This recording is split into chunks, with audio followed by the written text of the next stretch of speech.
continuação do livro O Poder do Subconsciente, de Dr. Joseph Murphy. Como usar a mente subconsciente para perdoar? A vida não tem favoritos. Deus é vida, e o princípio da vida flui através de você neste momento, enquanto lê e pensa nessas palavras. Deus gosta de manifestar-se em você como harmonia, paz, beleza, alegria e prosperidade. Isso é chamada de vontade de Deus ou a tendência da vida. Se você cria na mente resistência à passagem no fluxo de vida, esse bloqueio emocional semeia confusão no subconsciente e causa todos os tipos de condições negativas. Deus nada tem a ver com as situações de infelicidade e caos no mundo. Elas são causadas pelo pensamento negativo e destrutivo da espécie humana. Constitui um grave erro, portanto, culpá-lo pelos problemas ou doenças que nos afligem. Numerosas pessoas criam habitualmente resistência ao fluxo da vida, acusando-o e censurando-o pelo pecado, pela doença e pelo sofrimento da humanidade. Outras lhe atribuem culpa por dores, mal-estar, perda de pessoas amadas, tragédias pessoais e acidentes. Enfurecem-se com ele e julgam-no responsável por seu sofrimento.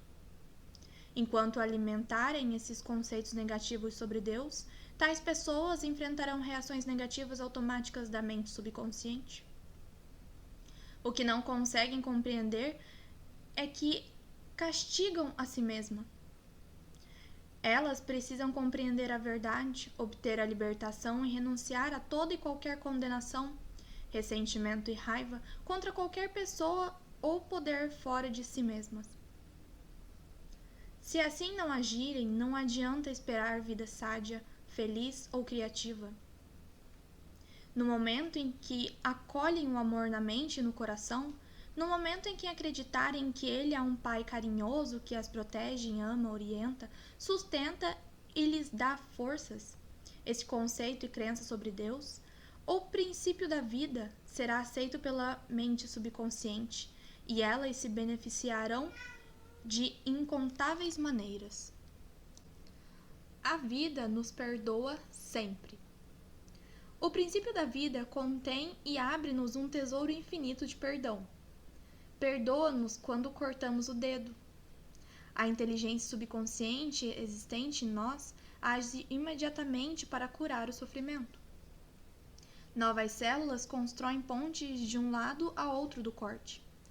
Se contraímos uma infecção provocada por determinado organismo nocivo, a vida nos perdoa e cerca e aniquila o invasor. Se queimarmos a mão, o princípio de vida reduz o edema e a congestão e nos dará nova pele, tecidos e células. A vida não alimenta rancor contra ninguém, está sempre nos perdoando. Traz de volta a saúde, a vitalidade, a harmonia e paz. Se cooperarmos com ela, isto é, se pensarmos em harmonia com a natureza, lembranças negativas, rancorosas, amargura e má vontade atravancam e impedem a circulação do princípio de vida que nos existe. Como ela baniu o sentimento de culpa? Harriet trabalhava até tarde no escritório, todos os dias. Frequentemente, só voltava para casa depois da meia-noite e alimentava a esperança de que os chefes e colegas a admirassem por ser tão esforçada. Mas nada disso acontecia. Uma vez que ela era, em geral, a única a fazer. Os demais nem mesmo sabiam de sua rara dedicação ao trabalho. Enquanto isso, sua família enfrentava sérias dificuldades. O marido e os filhos mal sabiam como ela era. Quando a equipe júnior de beisebol, onde o filho Lawrence jogava, chegou às semifinais, Harriet não só não foi assistir o jogo, mas nem mesmo perguntou quem vencera. Para complicar ainda mais as coisas, o médico disse-lhe que sua pressão arterial estava ficando perigosamente alta. Harriet veio me procurar quando o marido lhe disse que queria separação. Perguntei-lhe por que o excluíra de sua vida e demonstrava tão pouco interesse pelos filhos. No princípio, ela explicou que era obrigada a trabalhar tanto assim simplesmente para conservar o emprego. Perguntei-lhe se os colegas trabalhavam tantas horas extras como ela. Não, reconheceu. Os outros cumpriam horário normal e em nada eram mais competentes do que ela. Sugeri-lhe o motivo por que achava que ela trabalhava tanto. Alguma coisa ocorrendo por dentro? Disse eu. Se não houvesse, você não trabalharia dessa maneira. Você está se punindo por alguma coisa? Por algum tempo, ela resistiu à sugestão. Insistiu em que seus hábitos de trabalho eram normais e que os outros, sim, é que eram preguiçosos. Finalmente, contudo, reconheceu um profundo sentimento de culpa. 15 anos antes, tem a morte do pai, fora contestamenteira do espólio, e a deliberadamente deixara de entregar uma grande soma ao irmão mais moço. Por que você fez isso? Perguntei. Foi questão de cobiça? Claro que não, respondeu ela. Meu irmão, bem, ele tinha um gravíssimo problema com drogas. Eu sabia o que aconteceria com o dinheiro se eu o entregasse a ele. Disse a mim mesma que estava economizando para quando ele conseguisse largar o vício. E? Perguntei. Harriet respirou profundamente. Isso nunca aconteceu. Ele se suicidou. Talvez não tenha premeditado, mas o resultado foi o mesmo. Ele tinha apenas 26 anos. Eu pensei muito nisso. O que teria acontecido se eu não tivesse ficado com o dinheiro?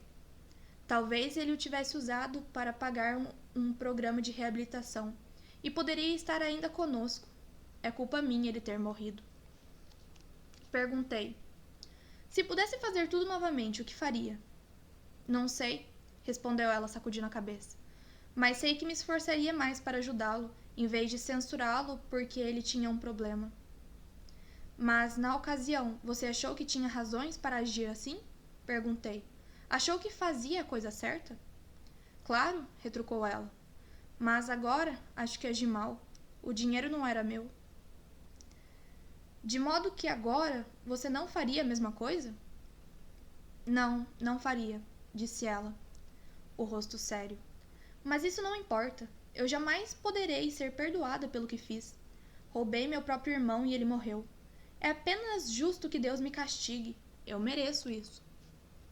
Expliquei-lhe que Deus não a estava castigando.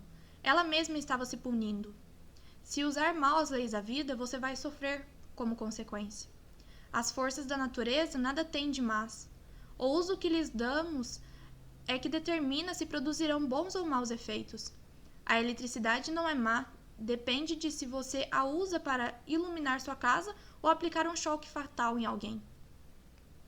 O único pecado é a ignorância da lei e o único castigo a reação automática dela quando é mal usada. Se você usa mal os princípios da química, explode o local de trabalho. Se dá um murro numa tábua, é possível que a mão comece a sangrar. A tábua não tem nenhuma culpa. A culpa está no mau uso que você lhe deu. No fim, consegui ajudar Harriet a compreender que Deus não condena nem castiga ninguém. Seu sofrimento era devido à reação da mente subconsciente à sua maneira negativa e destrutiva de pensar. O que ela precisava era de perdão, mas também saber que seu verdadeiro sentido do perdão é o perdão de si mesmo. O perdão alinha nosso pensamento com a divina lei da harmonia. A autocondenação é o inferno, prisão e restrição, e o perdão, o céu, harmonia e paz. Tirando da mente o peso de culpa e da autocondenação, ela obteve cura completa. No exame médico seguinte, a pressão voltou ao normal. A explicação a curou. O assassino aprendeu a se perdoar. Arthur, há muitos anos, cometeu homicídio na Europa. Quando me procurou, sentia grande angústia e tortura mental. Acreditava que Deus tinha que castigá-lo por terrível ato que cometera. Pedi-lhe que me contasse o caso. Segundo ele, descobrira que a vítima estava tendo um caso com sua esposa. Chegara mais cedo de uma caçada e os surpreendera em flagrante, e num acesso de fúria atiraram no homem, matando-o. O sistema judiciário foi lenitente. Cumpriu pena de apenas alguns meses de prisão. Ao ser solto, divorciou da esposa e imigrou para os Estados Unidos. Após vários anos, casou-se com uma americana. Ele e a esposa foram abençoados com 3 lindos filhos. Fez carreira bem-sucedida em um campo de atividade em que tinha a oportunidade de ajudar muitas pessoas. Era apreciado e respeitado pelos colegas, mas aparentemente nada disso o ajudava. Após todos esses anos, continuava a culpar-se pelo que acontecera. Após ouvir-lhe a história, expliquei que, segundo a ciência, todas as células de nosso corpo são renovadas a cada 11 meses. Tanto física quanto psicologicamente, ele não era mais o mesmo homem que cometera aquele homicídio, que acontecera muitos anos antes. Além disso, ele, evidentemente, se transformara, tanto mental quanto espiritualmente. Nesse momento, transbordava de amor e boa vontade para com a humanidade. A pessoa que cometera aquele crime anos atrás estava morta, mental e espiritualmente. Recusando-se a se perdoar, ele condenava um inocente. A explicação produziu um efeito profundo. Disse-me ele que se sentiu como um grande peso tivesse sido retirado de sua mente. E compreendeu pela primeira vez o sentido interno da verdade seguinte da Bíblia. Vinde, pois, e arrazoemos, diz o Senhor. Ainda que vossos pecados sejam como escarlate, eles se tornarão brancos como a neve. Ainda que sejam vermelhos como o carmesim, se tornarão como a lã. Isaías 1-18. Críticas não podem feri-lo sem seu consentimento. Uma professora primária chamada Ramona procurou-me após uma palestra. Disse-me que recentemente fora obrigada a fazer um discurso. Em seguida, uma colega lhe enviou um bilhete cheio de críticas. Dizia que Ramona falara rápido demais, engolira palavras e nem ao menos pudera ser ouvida com clareza. Ramona ficou magoada e furiosa, sentiu grande raiva da colega e na escola procurou evitar qualquer contato com ela. Quando a interroguei, Ramona reconheceu que merecia muitas das críticas. Não tinha experiência em falar para adultos. Antes sentia-se nervosa e depois feliz por ter acabado a aprovação. Esse era o motivo por que ficara tão magoada com as críticas da colega. Era como se alguém espinafrasse um bebê que estava aprendendo a andar, por não correr, quando simplesmente andar já era uma façanha extraordinária. Enquanto conversávamos, Ramona começou a compreender que sua primeira reação fora infantil. Acabou por reconhecer que o bilhete construíra, na verdade, uma bênção e um corretivo muito necessário. Resolveu melhorar esse particular e matriculou-se em um curso de oratória, oferecido por uma faculdade próxima. Paralelamente, ligou para a autora do bilhete para lhe agradecer pelo interesse e pelas boas informações. Como ser compassivo? Mas e se esse bilhete recebido por Ramona fosse absolutamente infundado? E se ela tivesse boa razão para pensar que a crítica ao discurso simplesmente não tinha fundamento? Nesse caso, Ramona teria que compreender que alguma coisa no discurso, fosse na apresentação ou no conteúdo, perturbara os preconceitos, superstições ou crenças sectárias mesquinhas da autora do bilhete. O problema, nesse caso, não seria seu, mas da colega que o escrevera. Compreender isso implicaria dar um primeiro passo essencial para a compaixão. O passo lógico seguinte seria orar pela paz, harmonia e compreensão da colega. Nós não podemos ser magoados quando sabemos que somos senhores de nossos pensamentos, reações e emoções. As emoções seguem os pensamentos e temos o poder de rejeitar todos aqueles que nos perturbam ou incomodam. Abandonada no altar. Há alguns anos fui chamado para realizar um casamento em uma igreja próxima. O noivo não apareceu. Ao fim de 2 horas, a quase esposa derramou algumas lágrimas e disse em seguida: orei pedindo orientação divina que pode ser a resposta à minha oração, porque Ele nunca falha. A reação dela reafirmava a fé em Deus e em todas as coisas boas, e não sentiu amargura no coração porque, como disse, por mais que eu ansiasse por isso, acho que esse casamento, forçosamente, não teria sido a ação correta, porque orei por ação correta, não apenas por mim, mas por nós dois. Essa jovem passou serenamente por uma experiência que poderia ter lançado outra pessoa à depressão. Sintonize a inteligência infinita existente em seu subconsciente.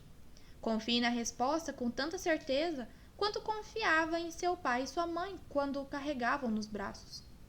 Essa é a estrada real para o equilíbrio e a saúde mental e emocional. É errado casar.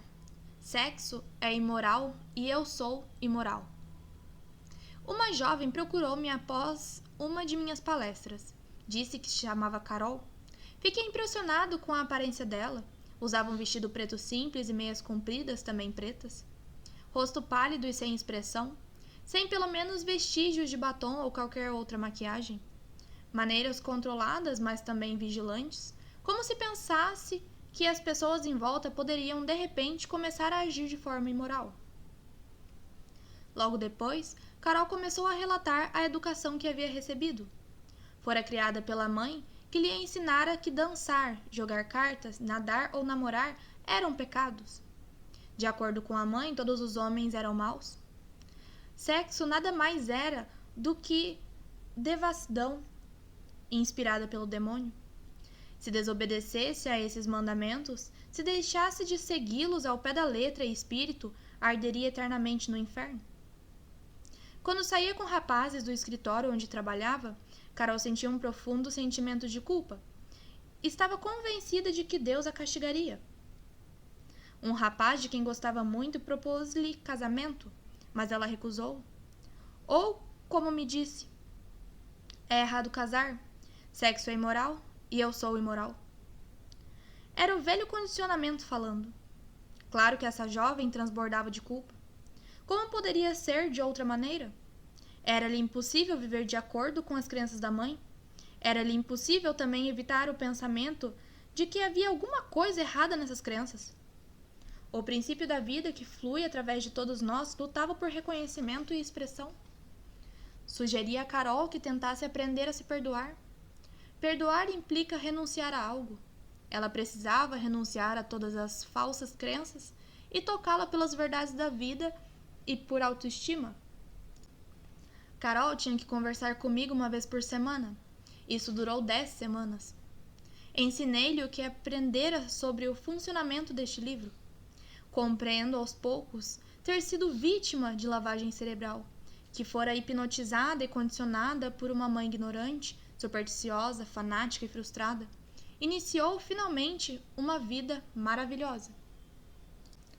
Por sugestão minha, passou a usar roupas mais atraentes, foi à seção de cosméticos de uma loja no centro e recebeu uma ajeitada geral gratuita. Fez aulas de dança e aprendeu a dirigir. Aprendeu também a nadar, jogar cartas e a bater papo com rapazes. Rompeu inteiramente com a família e começou a amar e dar valor à vida. Descobrindo sua natureza interior, Carol começou a orar por um companheiro, afirmando que o Espírito Infinito atrairia ela para um homem com quem pudesse harmonizar-se por completo. Certa noite, ao deixar seu consultório, encontrou um rapaz que estava à minha espera. Apresentei-os casualmente. 6 meses depois, eles se casaram. Continuam casados e felizes. O perdão é necessário para a cura. E quando estiverdes orando, se tendes alguma coisa contra alguém, Marcos 11-25. Perdoar ao próximo é essencial, se queremos paz mental e saúde radiante. Precisamos perdoar a todos os que um dia nos feriram, se queremos saúde e felicidade perfeita. Perdoe a si mesmo harmonizando seus pensamentos com a lei e a ordem divina. Você não pode perdoar-se absolutamente até que antes perdoado aos outros. Recusar o perdão a si mesmo é nada mais, nada menos do que orgulho espiritual ou ignorância. Na medicina psicossomática moderna está sendo constantemente enfatizado que o ressentimento, a condenação de outrem, o remorso e a hostilidade estão por trás de um número imenso de doenças, variando a artrite a problemas cardíacos. O estresse causado por essas emoções negativas pode afetar diretamente o sistema imunológico, deixando-o vulnerável a infecções e doenças. Especialistas em doenças relacionadas com o estresse dizem que pessoas que foram magoadas, maltratadas, enganadas ou feridas reagem muitas vezes enchendo-se de ressentimentos e ódio contra os que as prejudicaram. Essa reação provoca feridas inflamadas e purulentas na mente subconsciente. E só há um remédio. Elas têm que extirpar e eliminar essas mágoas. E a única maneira segura de fazer isso é pelo perdão. Perdoar é amor em ação. O elemento essencial na arte do perdão é a disposição de perdoar. Se você deseja sinceramente perdoar alguém, já ultrapassou metade da barreira. Claro, você compreende que perdoar não significa necessariamente gostar ou fazer amizade com quem o magoou. Não podemos nos obrigar a gostar de alguém. Isso seria a mesma coisa que o governo baixar a legislação tornando compulsórios a boa vontade, o amor, a paz ou a tolerância. Não vamos gostar de ninguém simplesmente porque alguém nos dá essa ordem. Mas, e aqui está o ponto crucial, você pode amar sem gostar de pessoas. A Bíblia diz: amai-vos uns aos outros. Impossível como isso possa parecer à primeira vista, quem quiser realmente fazer isso, pode. Amor significa que você deseja saúde, felicidade, paz, alegria e todas as bênçãos da vida a outra pessoa. Só há um resquício para isso, a sinceridade. Você não está sendo magnânimo quando perdoa. Está, na realidade, sendo egoísta, porque o que deseja aos outros está realmente desejando para si mesmo. A razão é que você pensa isso e sente isso. Assim como você pensa e sente, assim você é. Poderia alguma coisa ser mais simples do que isso? Técnicas de perdão. Vejamos um método simples, mas eficaz, para despertar em si mesmo o espírito de perdão. A técnica, se a praticar, vai produzir maravilhas em sua vida. Tranquilize a mente, relaxe, solte-se. Pense em Deus e no amor dele por você e afirme o seguinte: total e livremente perdoo. Pense no nome de quem o ofendeu. Absolvo-o mental e espiritualmente. Perdoo tudo ligado ao assunto em questão. Estou livre e ele está livre. E esse sentimento é maravilhoso. Esse é o dia em que concedo anistia geral. Absolvo todos os que já me feriram e desejo a todos saúde, felicidade, paz e todas as bênçãos da vida. Faço isso livre, alegre e amorosamente. Sempre que pensar na pessoa ou pessoas que me magoaram, direi: eu o perdoarei e lhe desejo todas as bênçãos da vida. Estou livre e eles estão livres. É maravilhoso. O grande segredo do verdadeiro perdão é que logo que se perdoa alguém, não há necessidade de repetir a oração. Em qualquer ocasião em que a pessoa está, ou a afrontas surgirem em sua mente, deseje o bem ao culpado e diga: que a paz seja contigo. Faça isso tantas vezes quanto o pensamento lhe acudir. Você vai descobrir que após alguns dias o pensamento na pessoa ou na experiência voltará cada vez menos até desaparecer. O teste decisivo do perdão. Garimpeiros e joalheiros usam o chamado teste do ácido para saber se um metal é ouro mesmo ou imitação. Há também um teste do ácido, decisivo para verificar se o perdão é sincero. Imagine que eu lhe diga alguma coisa maravilhosa sobre alguém que enganou, roubou, prejudicou de alguma maneira. Se você começar a chiar de raiva ou ouvir as boas notícias sobre tal pessoa, As raízes do ódio continuam em seu subconsciente, fazendo o diabo com você. Suponhamos que você fez um tratamento dentário muito doloroso no ano passado e que, nesse momento, me conta como foi. Se eu lhe perguntar se está sentindo alguma dor agora, você me olhará surpresa e dirá: claro que não, lembro-me da dor, mas não a sinto mais. Aí está. Se realmente perdoou alguém, pode lembrar-se do incidente, porém não sentirá mais o ferrão ou a dor que ele lhe provocou. Esse é o teste do ácido do perdão. Você tem que passar nele psicológica e espiritualmente. De outra maneira, está simplesmente enganando a si mesmo. Não está de modo algum praticando a verdadeira arte do perdão. Quem tudo compreende, tudo perdoa. Uma vez que compreenda a lei criadora de sua própria mente, você deixa de culpar pessoas e situações por tornar-lhe a vida. Reconhece que seus próprios pensamentos e sentimentos é que lhes criam um destino.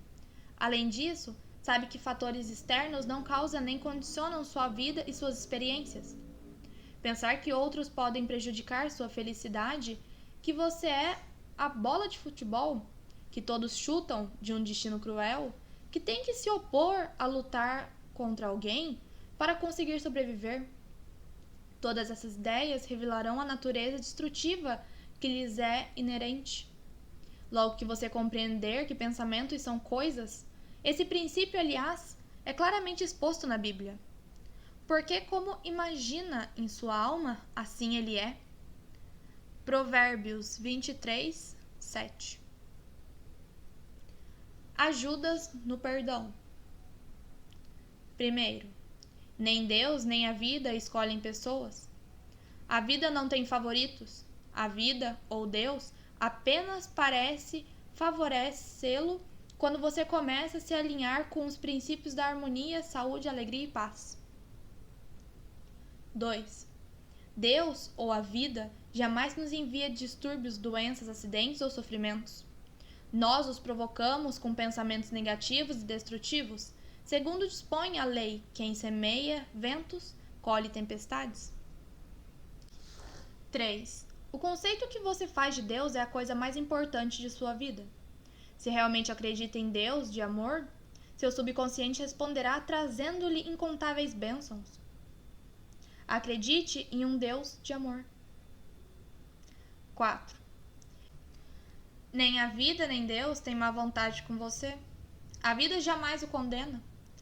Ela cura o corte na sua mão, perdoa-lhe se queima o dedo, reduz o edema e restitui a inteireza, e a perfeição à parte lesionada.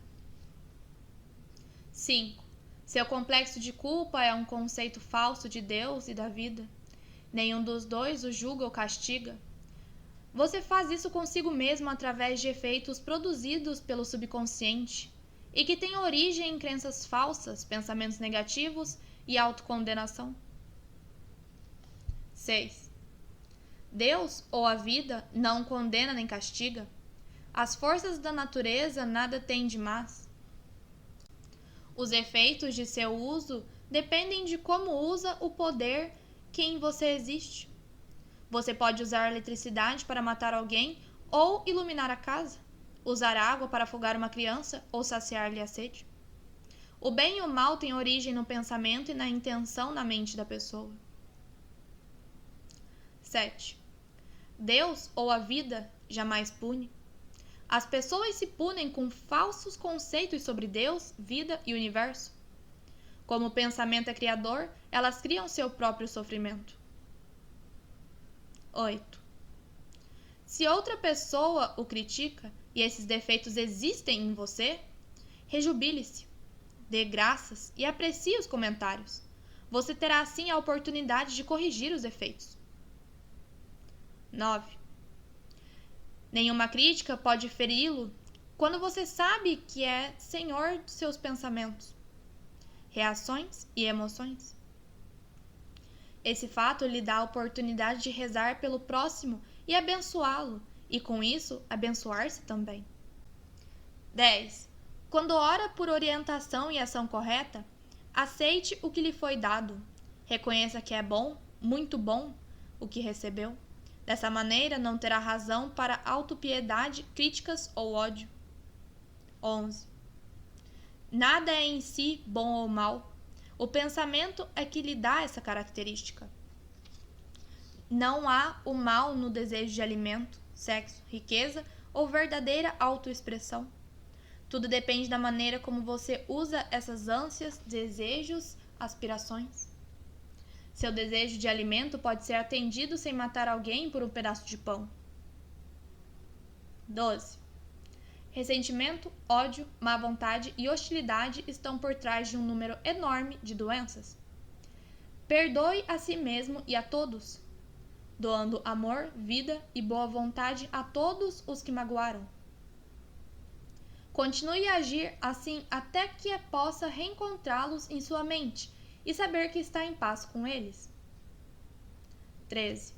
Perdoar é doar alguma coisa. Dê amor, paz, alegria, sabedoria e todas as bênçãos da vida, até que não exista mais nenhum ferrão em sua mente. Esse é o teste do ácido do perdão. 14. Se alguém o magoou, mentiu sobre você, o caluniou e disse a seu respeito todo tipo de coisas más, seus pensamentos sobre essa pessoa são negativos? Se são, você não o perdoou. As raízes do ódio continuam em sua mente subconsciente, criando-lhe todos os tipos de problemas. A única maneira de fazer murchar essas raízes é regando-as com amor. Deseja a essa pessoa todas as bênçãos da vida? Esse é o significado de perdoar até 70 vezes 7.